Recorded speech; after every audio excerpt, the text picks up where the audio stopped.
কিন্তু ম্যাম 500 টাকায় তো এটার। বেচারার কথা শেষ হওয়ার আগে পেছন থেকে এক একজন অত্যন্ত গম্ভীর আর ভারী কণ্ঠস্বর ভেসে এলো, প্যাক ইট আপ। হৃদি চমকে উঠে পেছনে তাকিয়ে দেখে শুভ্র দাঁড়িয়ে আছে। সে দু হাত পকেটে গুজে শান্ত ভঙ্গিতে নিজের সানগ্লাসটা খুলে ফেলেছে। শুভ্রকে একদম কাছে এভাবে দাঁড়িয়ে থাকতে দেখে হৃদির বুকের ভেতরটা আবারও অবাধ্যর মতো কেঁপে উঠল। কিন্তু পরক্ষণে একরাশ অভিমান এসে সে কাঁপুনিকে চাপা দিয়ে দিল। সে নিজেকে শক্ত করে দাঁড়িয়ে রইল। শুভ্র দোকানদারের দিকে তাকিয়ে পুনরায় গম্ভীর গলায় বলল, ফার্স্ট প্যাকেট। দোকানদার এবার আর দেরি করলো না, চটজলদি ড্রেসটা প্যাক করে শুভ্রর হাতে তুলে দিতে নিল। যা দেখে হৃদি আর চুপ থাকতে পারল না। সে শুভ্রর দিকে বড় বড় চোখ করে তাকিয়ে বিরক্তি সুরে বলল, আরে ভাই, আপনি এই তেনাটা এতগুলো টাকা দিয়ে কিনলেন? আরে এই তেনার দাম কোনোভাবে 500 টাকার উপরে হবে না, শুধু শুধু লস খাচ্ছেন তো। শুভ্র এক মুহূর্তে চুপ থেকে হঠাৎ কড়া গলায় ধমক দিয়ে উঠল, শাট আপ ইডিয়েট।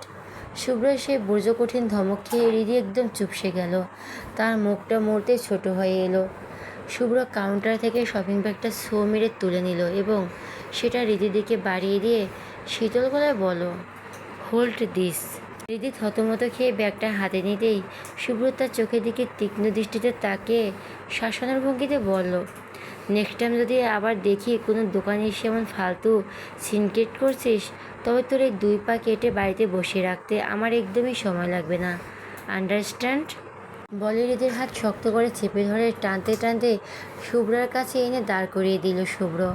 হৃদি ব্যথায় উফ করে উঠল, কিন্তু শুভ্রর পাথরের চাহনি দেখে শব্দ করার সাহস পেল না। তাকে শুভ্রার জিম্মায় ছেড়ে দিয়ে শুভ্র এক মুহূর্ত দেরি না করে গটগট করে শোরুমের বাইরে চলে গেল। শুভ্রা হৃদির লাল হয়ে থাকা মুখ আর গাল ফুলানো দশা দেখে অবাক হয়ে জিজ্ঞেস করলো, কী রে, কী হয়েছে? এমন গাল ফুলিয়ে আছিস কেন? ভাইয়া কিছু বলেছে নাকি? হৃদি এক বুক অভিমান চেপে রেখে কোনো মতে মাথা নিচু করে বলল, কিছু না রে, এমনি মাথাটা একটু ধরেছে মনে হয়। শুভ্রা আর কথা বাড়ালো না। সে মনের সুখে ঈদের যা যা দরকার সব কেনাকাটা শেষ করে নিল। কেনাকাটার বিশাল সব ব্যাগ ঈশানের হাতে ধরিয়ে দিয়ে তারা সবাই মিলে মলের ভেতরে একটা দামি রেস্টুরেন্টে গিয়ে ঢুকলো। হৃদি, শুভ্রা, ইমন, ঈশান আর শুভ্র সবাই মিলে একটা বড় টেবিল দখল করে বসলো। ওয়েটার এসে মেনু কার্ড দিয়ে গেল। সবাই যখন খাবার অর্ডারে ব্যস্ত, ঠিক তখনই শুভ্র হঠাৎ টেবিলের অন্য পাশে বসা ঈশানের দিকে তাকিয়ে একটু কৌতূহলী গলায় বলল, ঈশান ভাইয়া, একটা কথা জিজ্ঞেস করব? ঈশান মেনু কার্ড থেকে চোখ সরিয়ে মৃদু হেসে বলল, বলো, কি বলবে? শুভ্রা বেশ সিরিয়াস ভঙ্গিতে বুকে হাত দিয়ে বলল, আচ্ছা ভাইয়া, হিন্দুদের কি ঈদ নেই? তারা কি আমাদের মতো আনন্দ করে ঈদ করতে পারে না? শুভ্রার এমন অদ্ভুত আর শিশুতোষ প্রশ্নে টেবিলের সবাই এক মুহূর্তের জন্য স্তব্ধ হয়ে গেল। এমনকি গম্ভীর হয়ে ফোনে মগ্ন থাকা শুভ্র একবার মাথা তুলে শুভ্রার দিকে তাকালো। হৃদি অবাক হয়ে ভাবল, হঠাৎ শুভ্রার মাথায় এই চিন্তা কেন এলো?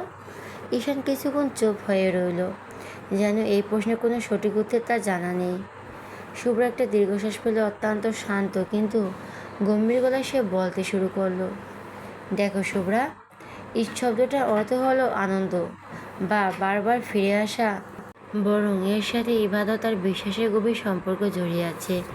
দীর্ঘ 1 মাস সিরাম সাধনার পর আল্লাহর সন্তুষ্টির আশায় আমরা ঈদ উল ফিতর পালন করি।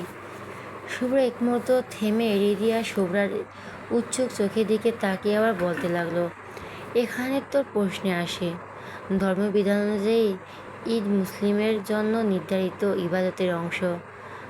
তাই অন্য ধর্মের মানুষের জন্য ইসলামীভাবে ঈদ পালন করার কোনো বিধান নেই। যেমন আমাদের জন্য তাদের ধর্মীয় উৎসব পালন করার সুযোগ নেই, তবে ইসলামের শিক্ষা হলো আনন্দের দিনে আমরা প্রতিবেশী বা পরিচিত অমুসলিমদের সাথে সৌজন্য বিনিময় করতে পারি, তাদের খাবার খাওয়াতে পারি, কিন্তু উৎসবের যে মূল চেতনা বা ধর্মীয় ইবাদত সেটা একান্তই মুসলিমদের। তাই তারা সামাজিকভাবে আমাদের আনন্দে সামিল হতে পারলেও ইসলাম শরীয়ত অনুযায়ী তাদের কোনো ঈদ নেই। শুভ্রার এই স্পষ্ট আর যুক্তিযুক্ত উত্তর শুনে টেবিলের সবাই একদম চুপ হয়ে গেল। এমনকি হৃদিও অবাক হয়ে ভাবল, মানুষটা সব কিছু এত গভীর জ্ঞান রাখে অথচ তার মনের খবরটা আজও রাখতে পারল না। শুভ্রার মনটা মুহূর্তে কেন জানি বিষণ্ণ হয়ে গেল। তার এই হঠাৎ মন খারাপের কারণটা সে ছাড়া এই টেবিলে আর কারো জানা নেই। সবাই এই গম্ভীর নীরবতা মাঝে হঠাৎ এমন চটপট গলায় ঈশানের দিকে তাকিয়ে বলে উঠল, বুড়ো, আমাদের বাসায় কিন্তু কাল তোমার দাওয়াত। কাল অনেক আয়োজন হবে, সবাই মিলে অনেক মজা করে খাবো। তুমি হিন্দু হয়েছো তো কী হয়েছে, ঈদ তো খুশির দিন আর আনন্দ সবার জন্য। আল্লাহ প্রদত্ত কোনো উৎসব তার সৃষ্টি বা বান্দারা মিলেমিশে পালন করলে তিনি নিশ্চয়ই বিরক্ত হন না।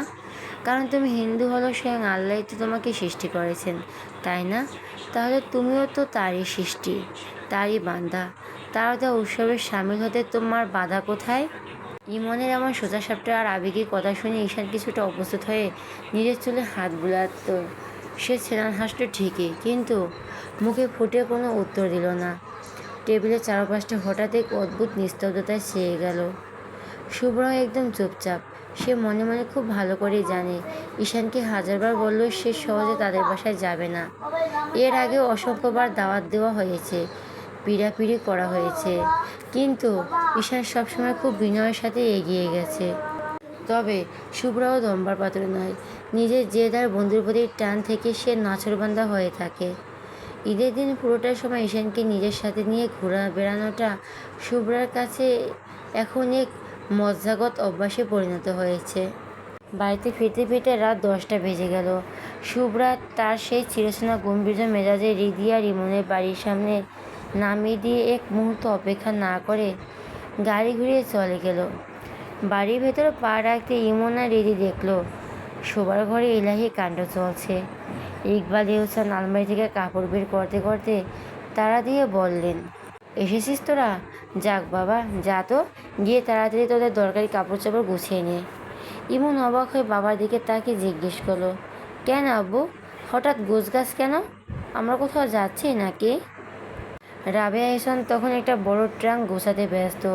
তিনি মুখ তুলে মুচকি এসে বললেন, হ্যাঁ রে পাগল, আমরা সবাই গ্রামের বাড়িতে যাচ্ছি। ইচ্ছে ছিল এবার শহরে ঈদ করব, কিন্তু তোদের মামা হঠাৎ মত ঘুরিয়ে ফেললেন। তিনি চাইছেন এবার আমরা সবাই মিলে নারীর টানে গ্রামের বাড়িতে গিয়ে ঈদটা করি। তোদের বড় মামাও ওখানেই থাকবেন। মায়ের মুখে গ্রামের বাড়ি যাওয়ার কথা শোনা মাত্রই এমন খুশিতে চিল উত্তর দিয়ে দিল, ইয়ে, দারুণ হবে। কতদিন পর গ্রামের বাড়ি যাব, বন্ধুদের সাথে চুটিয়ে আড্ডা দেব, ঘোরাঘুরি করবো, উফ, ভাবতেই জাস্ট জমে যাবে। রিদির মনের কোণেও যেন খুশির ঢেউ আসতে পড়ল। অনেকদিন হলো নানুর বাড়িতে যাওয়া হয় না। সেই মেঠো পথ, পুকুরে ঘাট আর গাছগাছালিতে ঘেরা শান্ত গ্রামটা রিদির খুব প্রিয়। আর এবার তো ঈদ, সবাই একসাথে থাকবে, আড্ডা আর হুল্লোড়ে গ্রামটা মেতে উঠবে ভাবতে রিদির সারাদিনের ক্লান্তি যেন এক নিমিষেই উবে গেল। সে আর এক সেকেন্ডও দেরি না করে নিজের রুমে ছুটে গেল। আলমারি খুলে ঝটপট তার প্রিয় জামা কাপড়গুলো বের করতেই শুরু করলো। কিছুদিন আগে কেনা নতুন ঈদের ড্রেসগুলো সযত্নে ব্যাগ গুছিয়ে নিল সে। একটা অদ্ভুত শিহরণ কাজ করছে তার মনে। গ্রামে সে মুক্ত বাতাসে আর প্রিয়জনদের ভিড়ে এবার ঈদটা নিশ্চয়ই অন্যরকম কাটাবে। এদিকে শুভ্রা বাড়িতে পা রাখতেই সুহান চৌধুরী আর সায়রা চৌধুরীর মুখে একই খবর শুনতে পেল। গ্রামের বাড়ি যাওয়ার তোড়জোড় দেখে শুভ্রা যখন আবার উল্টো পথে বাড়ির বাইরে বের হতে চাইল, তখনই সুহান চৌধুরী গম্ভীর গলায় ডাক দিলেন, এই রাতে আবার কোথায় যাচ্ছিস? যা, গ্রামে যাওয়ার জন্য যা যা কাপড় লাগবে কাজের মেয়েদের বলে দে, ওরা গুছিয়ে দেবে। শুভ্র শান্ত স্বরে উত্তর দিল, দরকার নেই, আমি নিজেরটা নিজে গুছিয়ে নিতে পারবো। আর হ্যাঁ, যেহেতু গ্রামে যাওয়া হচ্ছে, তাই আমার সাথে আমি ঈশানকেও নিয়ে যাব। ছেলের মুখে এমন অদ্ভুত কথা শুনে সোহান চৌধুরী যেন আকাশ থেকে পড়লেন।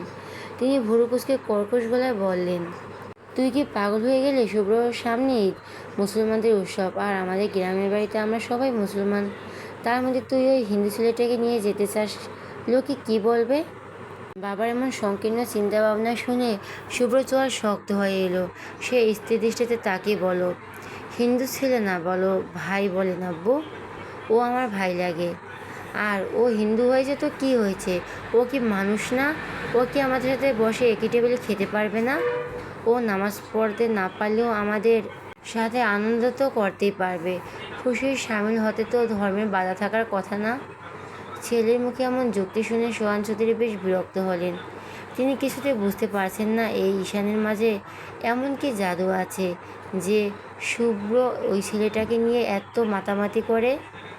তিনি আবার কিছু বলতে চাইলেন, কিন্তু তার আগেই শুভ্র সাফ জানিয়ে দিল, আব্বু, আমি সরাসরি বলে দিচ্ছি, আমি যদি গ্রামে যাই তবে ঈশানকে নিয়ে যাব, আর ও যদি না যায় তবে আপনারা যেতে পারেন, আমি যাব না। শুভ্রর এমন একরোখা জেদ দেখে সায়রা চৌধুরী পরিস্থিতি সামাল দিতে এগিয়ে গেলেন। তিনি সোহান চৌধুরীকে হাত ধরে নিচু স্বরে বললেন, থাকবো, ছেলেটা যখন এত করে চাইছে না, ঈশানও তো ভালো ছেলে, নিয়ে যাক না সাথে। সোহান চৌধুরী আর কিছু বললেন না ঠিকই, কিন্তু তার গুমুট মুখ দেখে বোঝা গেল ছেলের এই সিদ্ধান্তে তিনি মোটেও খুশি নন। ওদিকে শুভ্র মনে তখন অন্য চিন্তা, ঈশানকে রাজি করানো এখন আসল চ্যালেঞ্জ। শুভ্র বাড়ি এসে ফোনটা বের করে সরাসরি ঈশানকে কল দিল। রিং হওয়ার কয়েক সেকেন্ডের মাঝেই ওপাশ থেকে রিসিভ হলো।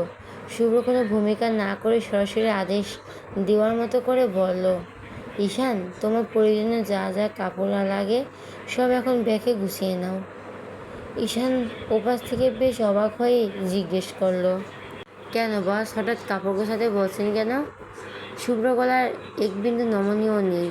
সে গভীরভাবে উত্তর দিল, ঈশান, আমি এসবের উত্তর দেওয়াটা এখন প্রয়োজন মনে করছি না।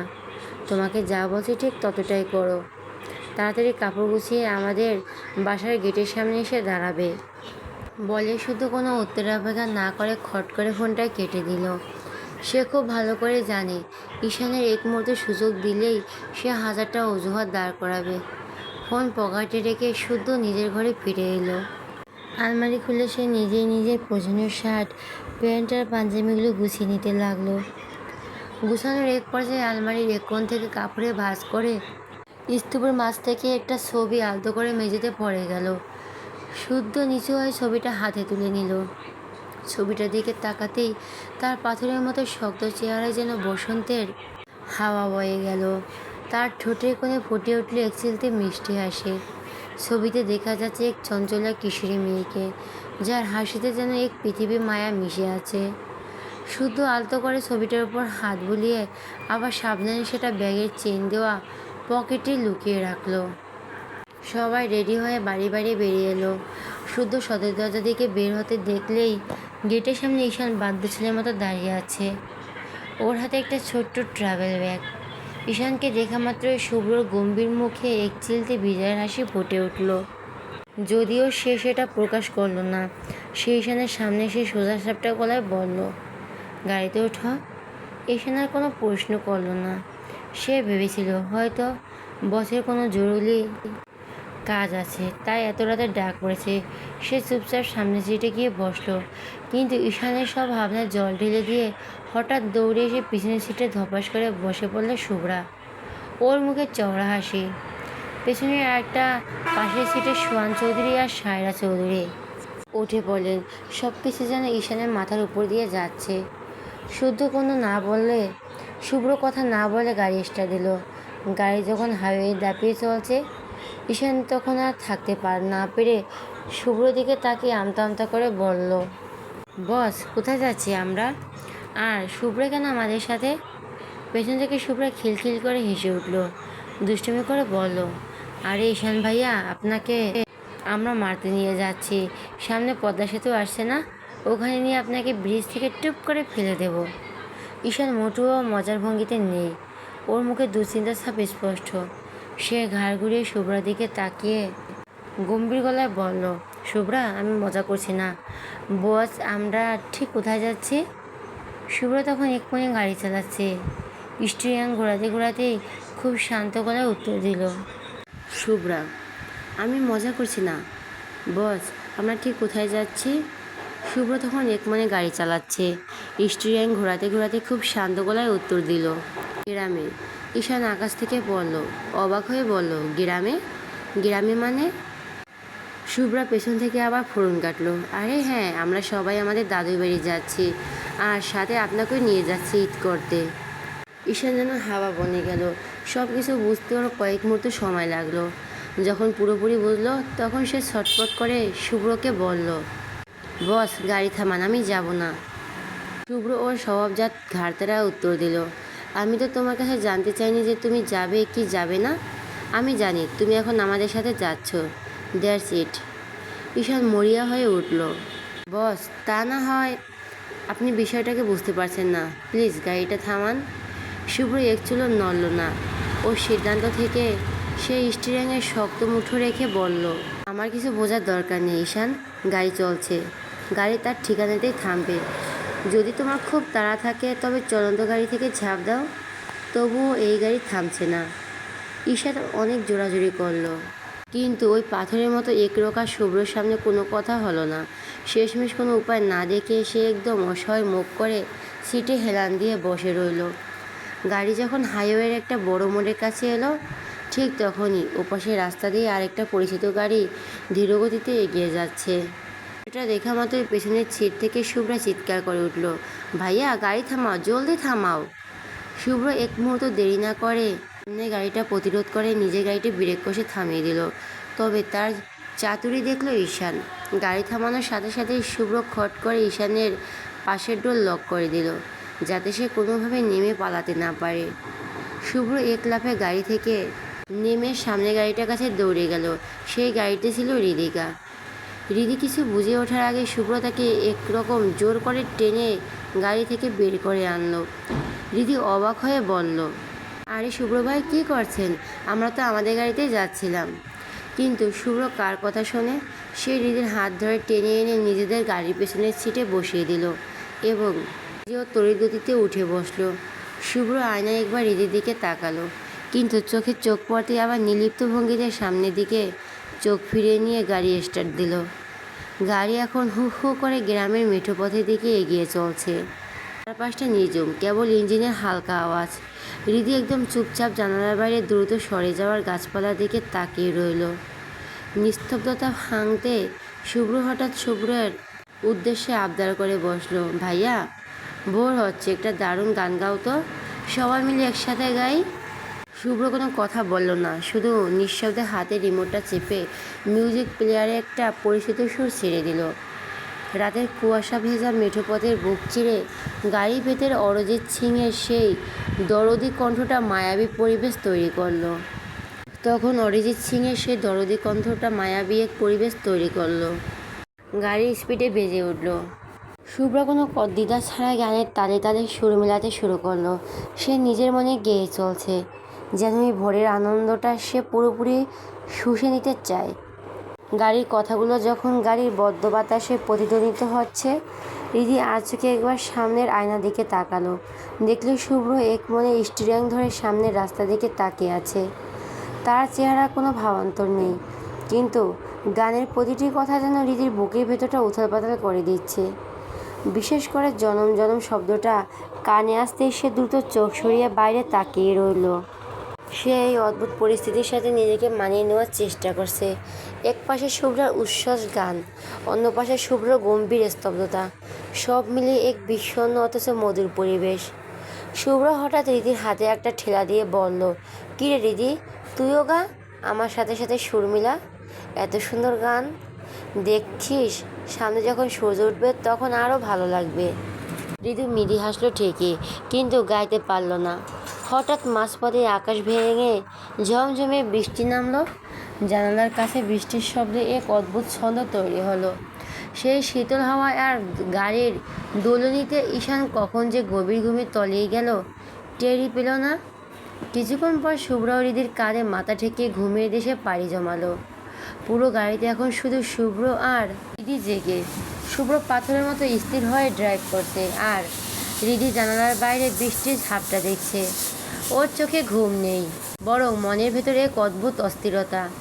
গাড়িটা যখন জামালপুর শহর ছাড়িয়ে গ্রামের মেঠো রাস্তায় ঢুকলো, ঠিক তখনই বিপত্তিটা ঘটল। কর্দমাক্ত মাটির রাস্তার চাকাটা আচমকা একটি গর্তে পড়ে কাদা দেবে গেল। ইঞ্জিন গর্জে উঠল ঠিকই, কিন্তু গাড়ি এক চুল সামনে এগোচ্ছে না। শুভ্র তাতে দাঁত চেপে স্টিয়ারিংয়ে একটা ঘুষি মারল। বাইরে মুষলধারে বৃষ্টি, এর মধ্যে গাড়ি থেকে নামা মানে ভিজে একাকার হওয়া। হৃদি অবাক হয়ে শুভ্র দিকে তাকালো। পরক্ষণই দেখলো কোনো কিছু তোয়াক্কা না করে শুভ্র ঝাপটানির বৃষ্টির মধ্যে দরজা খুলে নেমে গেল। হৃদি জানালার কাছ একটু নামিয়ে উদ্বিগ্ন গলায় জিজ্ঞেস করলো, কি হয়েছে ভাইয়া, এই বৃষ্টির মধ্যে আপনি রাস্তায় কেন নামলেন? শুভ্র মেজাজ তখন তুঙ্গে।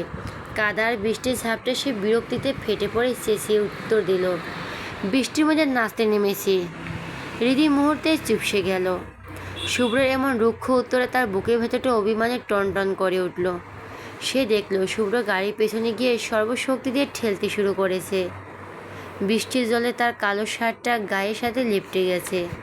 সে দেখল শুভ্র গাড়ির পেছনে গিয়ে সর্বশক্তি দিয়ে ঠেলতে শুরু করেছে, সাথে লেপ্টে গেছে কাদা। বৃষ্টির জলে তার কালো শার্টটা গায়ের সাথে লেপ্টে গেছে, কাদা ছিটকে আসছে গায়ে। গাড়ির নড়াচড়া দেখে হৃদি বুঝতে পারলো চাকাটা বেশ ভালোভাবে আটকে গেছে। এটা শুভ্রর পক্ষে তোলা প্রায় অসম্ভব। হৃদি আর এক মুহূর্ত ভাবল না নিজের জেদ আর শুভ্রর বকুনি। কোনো কিছুর পরোয়া না করে সেও হুট করে দরজা খুলে ওই মুষলধারে বৃষ্টির মাঝে নেমে পড়ল। কাদামাখা রাস্তা পা রাখতেই তার পায়ে স্যান্ডেলটা দেবে গেল, কিন্তু সেখানে তার খেয়ালই নেই। সে সোজা গিয়ে শুভ্র পাশে দাঁড়ালো। দিদি এই মুষলধারে বৃষ্টির মধ্যে গাড়ি থেকে নামতে দেখে শুভ্র রীতিমতো গর্জে উঠল। বৃষ্টির শব্দের উপর দিয়ে তার ধমক শোনা গেল, তোর সাহস তো কম না, এই বৃষ্টির মধ্যে গাড়ি থেকে নামলি কেন? অসুখ বাঁধাতে চাস? হৃদি বৃষ্টির ঝাপটায় চোখ পিটপিট করতে করতে জেদি গলায় উত্তর দিল, গাড়িতে বসে থেকে আমার ভালো লাগছে না। তার চেয়ে দুজনে মিলে ধাক্কা দিলে তাড়াতাড়ি গাড়িটা গর্ত থেকে উঠবে আর আমরা এখান থেকে যেতে পারবো। কথাটি না বলে ধাক্কা দিন তো। শুভ্র আর কথা বাড়ালো না। সময়ের গুরুত্ব বুঝে সে আর রুদি দুজনে মিলে সর্বশক্তি দিয়ে গাড়িটা পেছনের দিক থেকে ঠেলতে শুরু করলো। কার্দমাক্ত পিছনের রাস্তায় কয়েকবার চাকা ঘুরল, কাদা ছিটকে এলো দুজনের গায়ে। অবশেষে এক প্রবল ঝাঁকুনি দিয়ে গাড়িটি গর্ত থেকে উঠে এলো। দুজনই ভীষণ হাঁপিয়ে উঠেছে। শুভ্রর কালো শার্টটা গায়ের সাথে লেপ্টে আছে, কপাল বেয়ে বৃষ্টির জল নামছে। হৃদির অবস্থাও তো থইবই।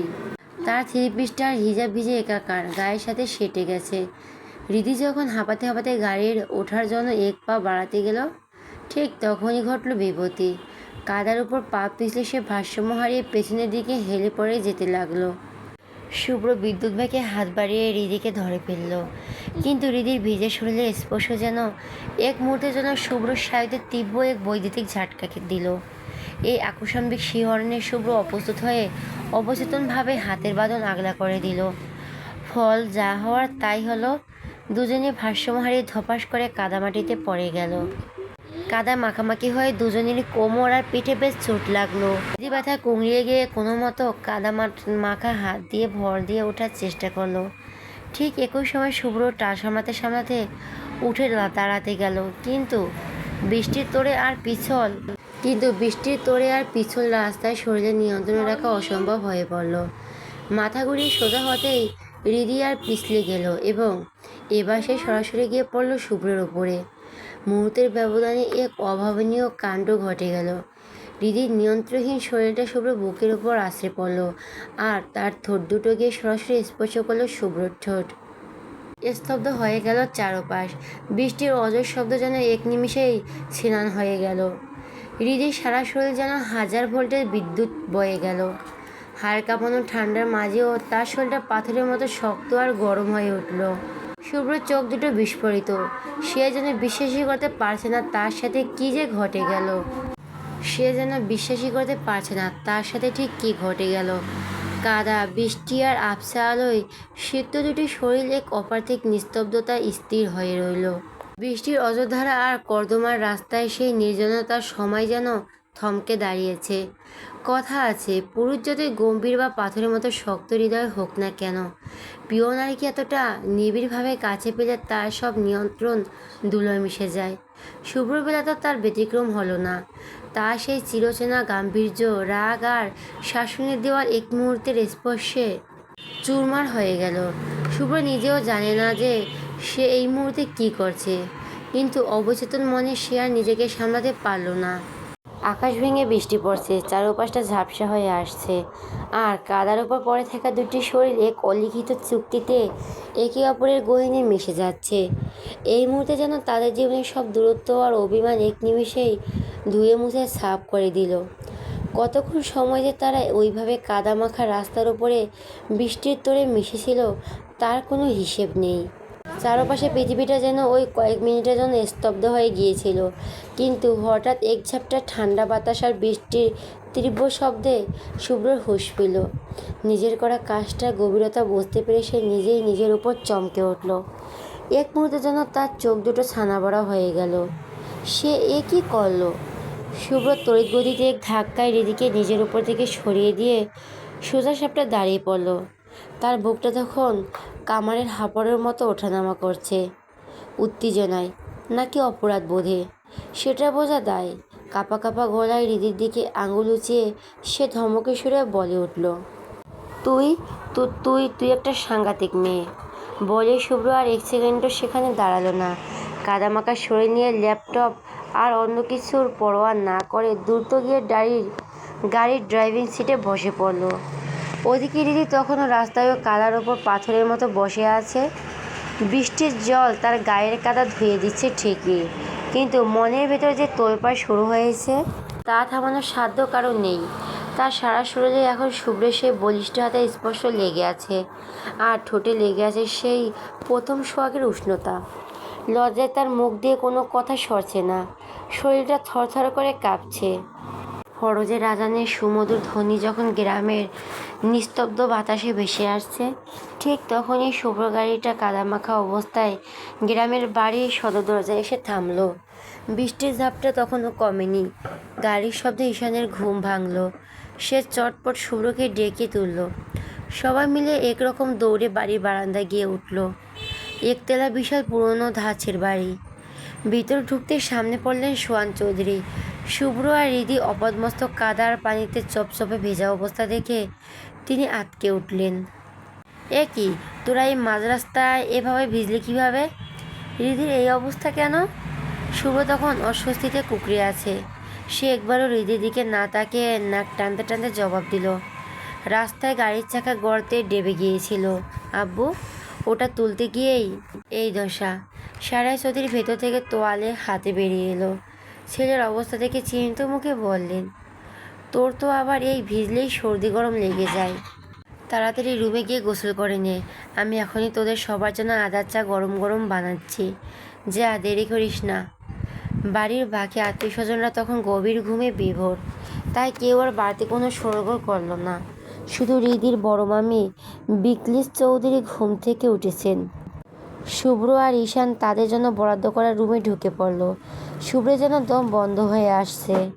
সে কোনো কথা না বলে ব্যাগ থেকে একটা টি শার্টের ট্রাউজার টেনে নিয়ে সোজা বাথরুমে ঢুকে গেল। ভেতর থেকে দরজা আটকে ঝর্ণার ঠান্ডা পানিতে ছেড়ে দিল সে। পানির ঝাপটা মাথায় লাগতেই বন্ধ চোখের পাতায় বারবার ভেসে উঠতে লাগলো রাস্তায় সেই দৃশ্যটা। কাদা, বৃষ্টি আর হৃদির সেই ভেজা ঠোঁটের স্পর্শ। শুভ্র দু হাত বাথরুমের দেওয়ালে ঠেকিয়ে মাথা নিচু করে দাঁড়িয়ে রইল। নিজের ওপর তীব্র ঘৃণার বিরক্তি কাজ করছে তার। সে বিড়বিড় করে নিজেকে ধিক্কার দিয়ে বলতে লাগলো, প্রথমে আমার মনটা কেড়ে নিল, আর এখন আমার শরীরটাও হার মানল। আমি কি এতটাই দুর্বল? আমি কেন নিজেকে কন্ট্রোল রাখতে পারলাম না? ছ্যা, damn it, I lost my control. এদিকে হৃদি আর শুভ্রা পা টিপে টিপে রুমে ঢুকলো। কাজিনা তখন অগরে ঘুমে মগ্ন, তাই কেউ আর বাড়তি কোনো শোরগোল করল না। হৃদি কোনো মতে ঝটপট গোসল সেরে ভেজা কাপড় পাল্টে পাখির পাশেই শুয়ে পড়ল। শুভ্রাও সারা রাতি জার্নির ক্লান্তিতে শুয়ে পড়ার সাথে সাথেই ঘুমে ভুলিয়ে গেল। কিন্তু হৃদির চোখে এক বিন্দু ঘুম নেই। সিলিং ফ্যানের দিকে তাকিয়ে থাকলেই বারবার চোখের সামনে সেই কাদামাখা রাস্তার বৃষ্টির ঝাপটার মাঝে শুভ্রের চেয়ে পাগল করা স্পর্শ ভেসে উঠছে। লজ্জায় হৃদির গাল দুটো আপেলের মতো লাল হয়ে উঠেছে বারবার। সে বালিশে মুখ গুজে ভাবছে, শুভ্র ভাই এসব কী করে ফেলছি? এখন কাল সকালে সবার সামনে ওনার সামনে যাব কিভাবে? ভাবনার সাগরে যখন হৃদি হাবুডুবু খাচ্ছে, ঠিক তখনই নিস্তব্ধ ঘরে তার বালিশের পাশে রাখা ফোনটা টুনটুন করে বেজে উঠল। এই শেষ রাতে আবার কে মেসেজ দিল? হৃদি অবাক হয়ে ফোনটা হাতে নিল। স্ক্রিনের নামটা দেখে তার কলিজা যেন এক লাফে থমকে গেল। মেসেজটা এসেছে শুভ্রের আইডি থেকে। বুক ধড়পড়ে নিয়ে হৃদি কাঁপা কাঁপা আঙুলে ইনবক্সটা খুলল। দেখলো শুভ্র লিখেছে, আজকে যা যা হয়েছে সব তোর জন্য হয়েছে। এর শাস্তি হিসাবে কাল সবার কাছ থেকে যা সালামি পাবি সব আমাকে দিবি, মনে থাকে যেন। মেসেজটা পড়ে রিদির যেন আকাশ থেকে পড়ার দশা। সে একদম হয়ে গেল। মনে মনে গজগজ করতে করতে লাগলো, আমি কি ইচ্ছে করে পড়েছি? কাদা তো পিচ্ছিল ছিল, আমি তো আছাড় খেয়েছি আর ভুল করে ওনার উপর পড়েছি। কিন্তু ওইটা তো উনি নিজে করেছেন, তাহলে আমাকে কেন দোষ দিচ্ছেন? এসব সাত পাঁচ ভাবতে ভাবতে হৃদির মাথা খারাপ হওয়ার জোগাড়। অপমানে আর লজ্জায় বালিশে মুখ গুজে সে ছটফট করতে লাগলো। এদিকে শুভ্রর অবস্থা টই ঠই বজ, চোখে এক ফোঁটা ঘুম নেই। রুমের স্বল্পতার কারণে এই বিছানায় পাশে শুয়েছে ঈশান। শুভ্র বারবার এপাশ ওপাশ করছে। বিছানার ছটফটানি দেখে ঈশান কুইনে ভর দিয়ে উঠে বসলো। অন্ধকারে সে শুভ্রর দিকে তাকিয়ে জিজ্ঞেস করলো, বস আপনি ঠিক আছেন? শরীর খারাপ লাগছে নাকি? শুভ্র অপ্রস্তুত হয় তড়িৎ গতিতে স্বাভাবিক ঘর ভান করলো। গম্ভীর হওয়ার চেষ্টা করে বলল, হ্যাঁ হ্যাঁ আমি একদম ঠিক আছি, তুমি ঘুমাও। ঈশান শুভ্রের এই অস্থিরতা দেখে মনে মনে মুচকি হাসলো। সে শুভ্রর অনেক দিনের সঙ্গী, তাই বসকে বুঝতে তার সময় লাগলো না। সে একটু সাহস সঞ্চয় করে বলল, আচ্ছা বস, একটা প্রশ্ন করি। রিদি আর আপনার বিয়েটা গোপনে হয়েছে মানলাম, কিন্তু আপনার তো অধিকার আছে।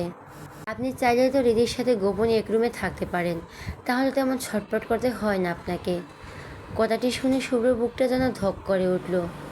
ধরা পড়ে যাওয়ার মতো অবস্থা, তবুও নিজের ব্যক্তিত্ব বজায় রাখতে সে শক্ত গলায় জবাব দিল, বাজে কথা বলবে না তো ঈশান। আমি এখনই ওর সাথে শেয়ার করতে চাইছি না। যেদিন ওকে পুরোপুরি সসম্মানে নিজের বাড়িতে নিয়ে তুলব, ঠিক সেদিনই আমি ওর সাথে এক রুমে থাকবো, কিন্তু তার আগে না। ঈশান আর কোনো কথা বাড়ালো না। একটি লম্বা হাই তুলে পাশ ফিরে শুয়ে পড়ল। আর কয়েক মিনিটের মধ্যে ওর নাসিকা গর্জনে বোঝা গেল সে গভীর ঘুমে তলিয়ে গেছে। কিন্তু বেচারা শুভ্র, তার দু চোখের পাতা এক হওয়া তো দূরের কথা, মনের ভেতর তখন এক প্রলয়কারী ঝড় বয়ে যাচ্ছে। সে বালিশে মুখ গুজে নিজের গলার স্বর যতটা সম্ভব নিচু করলো। এক অদ্ভুত নেশালো ভারী আর ভাঙা গলায় সে বের করে বলতে লাগলো, তোর জন্য আজ আমার এই দশা। এক ফোঁটা চোখের পাতা এক করতে পারছি না। আমার ঘুমের যে 12টা বাজালি, তুই এর শোধ আমি ঠিক সময় মতো সুদে আসলে তুলে নেব। প্রতিটি মুহূর্তের হিসাব নেব তোর থেকে। জাস্ট ওয়েট অ্যান্ড সি, দেখিস তুই। সকাল 8টায় রিদির ঘুম ভাঙলো। জানালার ফাঁক দিয়ে আসা রোদের ঝিলে চোখে পড়তে সে আড়মোড়া ভেঙে উঠে বসলো। চারপাশ তাকিয়ে দেখলো, তার পাশে কেউ নেই। শুভ্রা, মিহি, পাখি, কেউ না। সে একাই বিছানায়। ঘরটা কেমন নিঝুম, কিন্তু জানালার ওপাশ থেকে বেশি আসছে ঈদের খুশির আমেজ। গ্রামের ঈদগাহ মাঠ থেকে বেশি আসা মাইকের আওয়াজ চারপাশে মুখরিত। সুমধুর স্বরে কেউ ইসলামিক বয়ান দিচ্ছে, আবার মাঝে মাঝে রীতি তাড়াতাড়ি করে উঠে ঘর থেকে বেরিয়ে এলো। বাড়ির উঠোনে আসতে তার চোখ চড়ক গাছ। উঠোনের এক কোণে বড় উনুন জ্বলছে, সেখানে বিশাল হাঁড়িতে সেমাই আর ফিরনি রান্না হচ্ছে। ঘিয়ের মিষ্টি সুবাসে পুরো বাড়ি ম করছে। বাড়ির মহিলারা গয়না, নতুন শাড়ির খসখস শব্দ তুলে রান্নার তদারকিতে ব্যস্ত। কেউ পিঠা বানাচ্ছে, কেউ আবার চাটনি তৈরিতে মগ্ন। একটু দূরেই আমতলার জলচৌকি পেতে মিহি, পাখি আর শুভ্রা জটলা পাকিয়ে বসে আছে। সবার হাতে মেহেদির গাঢ় আলপনা। রিদিকে দেখে পাখি খিলখিল করে হেসে উঠল। সে এগিয়ে এসে রিদির হাত ধরে বলল, কী রে, ঈদ মোবারক, কেমন আছিস? এখন ঘুম ভাঙলো তোর?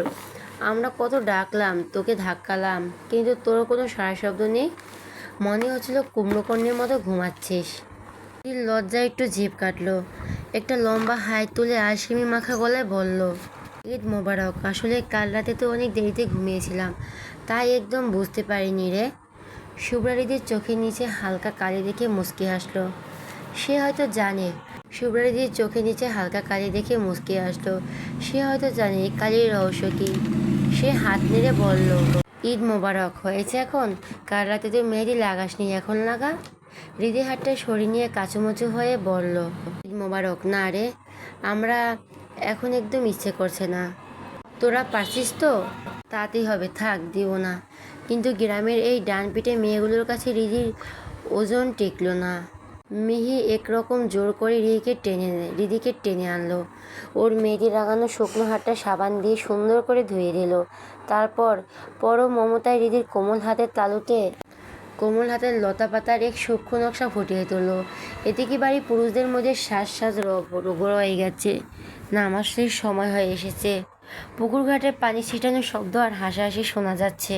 পুরুষরা দল বেঁধে ঈদগার নামাজ পড়তে গেলেই বাড়ির মহিলারা গোসলের সুযোগ পাবে। রিদি যখন নিবিষ্ট মনে নিজের হাতের মেহেন্দি সূক্ষ্ম ডিজাইনটা দেখছিল, ঠিক তখনই বাড়ির ভেতর থেকে ধীর পায়ে বের হলো শুভ্র। মুহূর্তের মধ্যে উঠোনের সব কোলাহল যেন থেমে গেল। সবার চোখ আটকে গেল শুভ্রর দিকে, এমনকি রিদিও অপলক দৃষ্টিতে তাকিয়ে রইল। শুভ্র আজ ধবধবে সাদা একখানা কারুকাজ করা পাঞ্জাবি পরেছে, আস্তিন দুটো কুইন পর্যন্ত নিখুঁতভাবে ফোল্ড করা, যার ফলে তার সুগঠিত হাতের লোমগুলো স্পষ্ট বোঝা যাচ্ছে।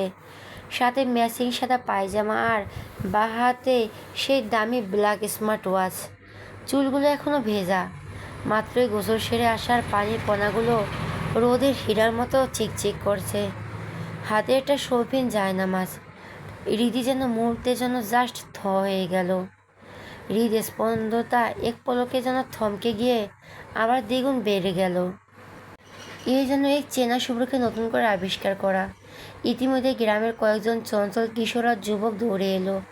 শুভ্রর সাথে কুলাকুলি করে উচ্চস্বরে ঈদ মোবারক জানালো। বিলকিস চৌধুরী পরম মমতায় এগিয়ে এলেন।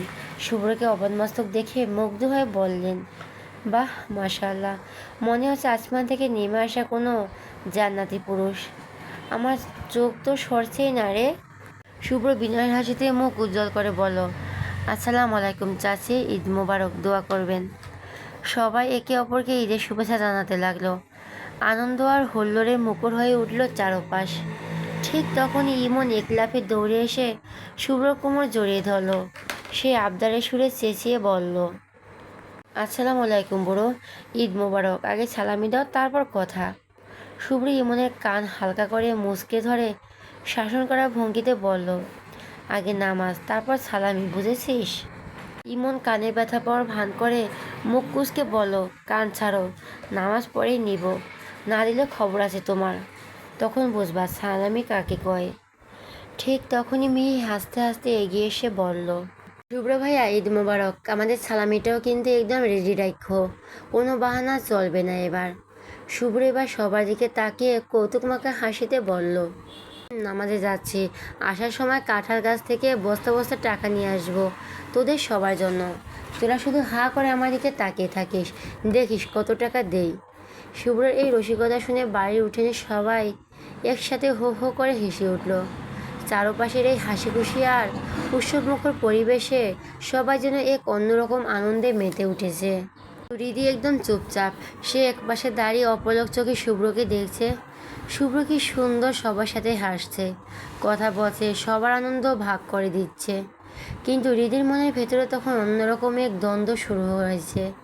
তার দু চোখ শুধু ওই মানুষটার প্রতি একরাশ মুগ্ধতা আর না বলা হাহাকার।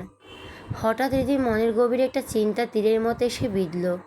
শুভ্র তো এখন শুধু তার ভালোবাসার মানুষ না, শুভ্র তার তিন কবুল বলা বৈধ স্বামী। সুরত হিসাবে শুভ্রর উপর তার সবটুকু অধিকার আছে। তবে শুভ্র কেন তার থেকে তো দূরে দূরে থাকে? কেন তাকে সেভাবে স্পর্শ করে না? কেন তাদের মাঝে এই দুর্ভেদ দেওয়াল? শুভ্র সহ বাড়ির সব পুরুষরা নামাজ পড়তে বেরিয়ে গেল। সাথে সাথে শুরু হলো মেয়েদের গোসলের ধুম। একে একে সবাই গোসল সেরে ফেলল। দিদি গোসল শেষ করে প্রথমে সাধারণ একটা কামিজ পরে চুলগুলো ভালো করে শুকিয়ে নিল। তারপর আলমারি থেকে বের করলো তার পছন্দের সেই সাদা রঙের চুড়িদার।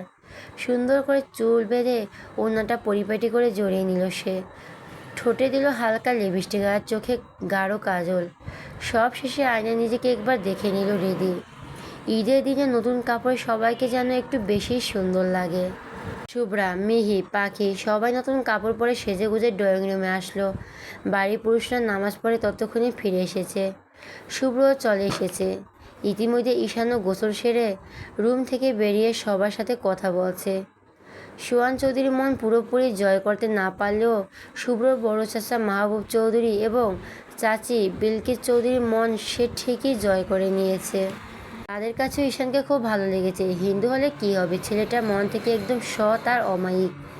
রিদি রুম থেকে বেরিয়ে বড়দের সম্মান জানিয়ে প্রথমে মাহবুব চৌধুরীকে সালাম করলো। আসসালামু আলাইকুম মামা, ঈদ মোবারক। মাহবুব চৌধুরী হেসে বলেন, ওয়ালাইকুম আসসালাম, ঈদ মোবারক মামুনি। বলে তিনি পাঞ্জাবের পকেট থেকে 4,000 টাকার কসকসের নোট বের করে রিদির হাতে দিলেন। রিদি প্রথমে নিতে না চাইলেও তিনি জোর করে দিলেন। একে একে রিদি বাড়ির সব বড়দের সালাম করলো। সবাই খুশি হয়ে সাধ্যমতো সালামি দিল। শুভ্রা, মিহি, পাখি তারাও একই কাজ করলো। সবার হাতে তখন সালামির টাকার তাড়া। ঠিক শেষ মুহূর্তে রিদি দেখলো শুভ্র ঈশানের পাশে বসে ফোন টিপছে। রিদি সাহস সঞ্চয় করে এগিয়ে গিয়ে বলল,